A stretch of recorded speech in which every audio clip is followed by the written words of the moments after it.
So we're about a month out from the preseason starting. So let's go through. Let's give some teams some offseason grades. Let's start in the Central Division, the division of continuity. Nobody really made big splashy moves in this division. The team I thought in the division had the best offseason, Cleveland Cavaliers. I'm going to give them a B+.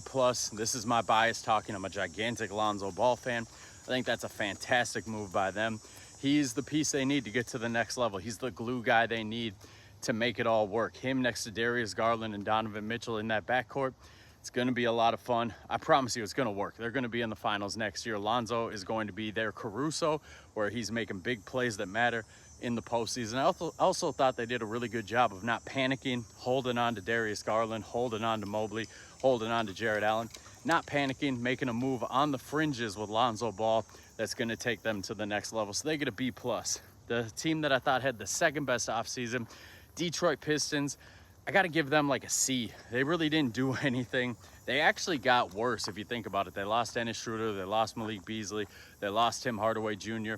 They brought in Duncan Robinson. They brought in Karis LeVert. I'm not big fans of their games, but the thing they're betting on is continuity, growth. Their players getting better. Cade's going to be better.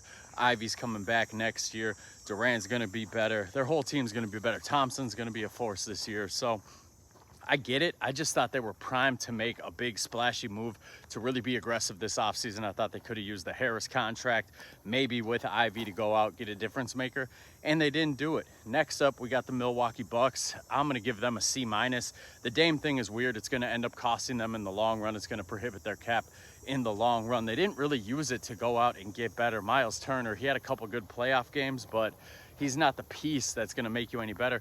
And they don't have any ball handlers on this roster. So they have Giannis. As long as he's healthy, he's going to win 45 games. But it's going to be a rough year this year for the Bucks. The Bulls, they'll get a D+ from me. The Giddey contract isn't too bad, but the Okoro trade, I really don't like it. You're trading for another failed 2020 lottery pick. That's the third one on this team. Felt like Lonzo, you should have at least got a draft pick out of him. Didn't like the trade, and then outside of that, they ran it back. So you're investing in Josh Giddey for your future, but you're not putting a team around him where you can have success. Vucevic might be the worst archetype of a center to play with Josh Giddey. And lastly, we got the Pacers. They didn't do anything this offseason, and you can't really blame them. They don't have Halliburton this year, so they know it's going to be rough. They weren't going to spend money.